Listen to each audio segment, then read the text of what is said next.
Okay, so let's dive in. Imagine a Western for a second. Got it. Now, kind of flip that image. Right, because the sources we looked at, they paint a very different picture. Exactly. Instead of your typical Lone Ranger, you've got these two, well, pretty amazing women leading the charge.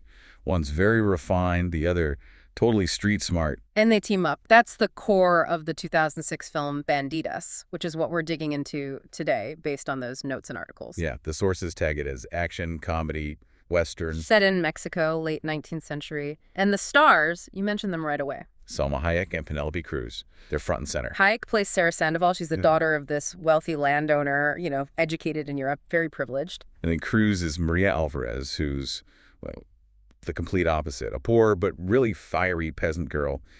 The sources make a big deal about how different they start out. Totally different backgrounds, different personalities. But they get thrown together by this shared crisis. Yeah, the material details this pretty ruthless American land baron, Tyler Jackson. Backed by a U.S. bank, right? Exactly. And he's just violently taking over Mexican farms, clearing the way for a railway. And this hits both women's families hard. Destroys their lives, basically. Leaves them with nothing. Mm-hmm. So our mission today, based on this material, is to really unpack how these two starting poles apart, manage to find common ground. Or not just find common ground, but actually form this alliance. Right, to fight back against this huge corrupt system that's crushing their people. Sources suggest it becomes more than just revenge. It definitely evolves. And what's interesting, as the sources point out, is they try the normal routes first, right? But the system's rigged against them. So conventional means are out. Pretty much. They realize they have to fight fire with fire, essentially. Or maybe fight banks with robbing banks. Ah. Yeah, they decide to become outlaws themselves. Target the very banks financing Jackson's land grab.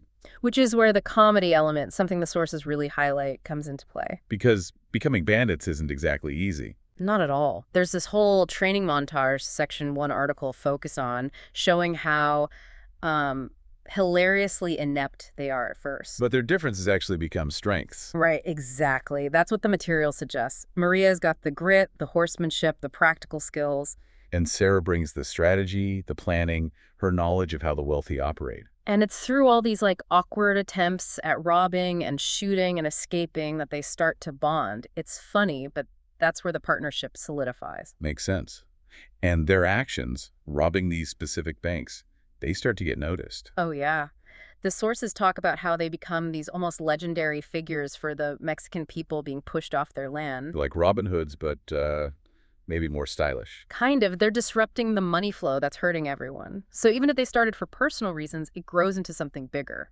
A symbol of resistance. Accidental symbols, maybe? Perhaps partly, yeah. Stylishly accidental symbols of defiance. And the sources mention their goal gets bigger, too. It's not just about stopping Jackson anymore. Right. It becomes about reclaiming the land, getting justice for their community.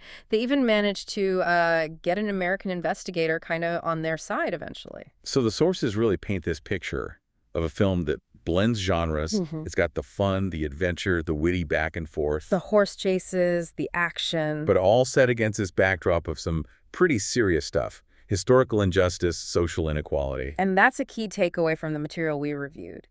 It uses that familiar Western structure, but twists it. To explore themes you don't always see foregrounded in Westerns. Especially female empowerment and social justice. Sara and Maria aren't damsels. They're the driving force. They use their unique skills to take on this massive power structure. It manages to be lighthearted, according to the sources, but those themes are definitely there, woven into the action and the jokes. Yeah, it's not hitting you over the head with it, but it resonates. So pulling it all together from the sources, you have this great arc, two women, total opposites, brought together by tragedy. They clash, they learn, they adapt. And they become this unlikely force that doesn't just fight back, but actually inspires hope. Mm-hmm. It really makes you think, looking at this material, what does it actually take for people, especially those without traditional power, to challenge these big, unfair systems? That's a great question. Can things like humor, unexpected friendships, maybe just sheer nerve, Yeah. can they be as effective as, brute force? Something to ponder, definitely.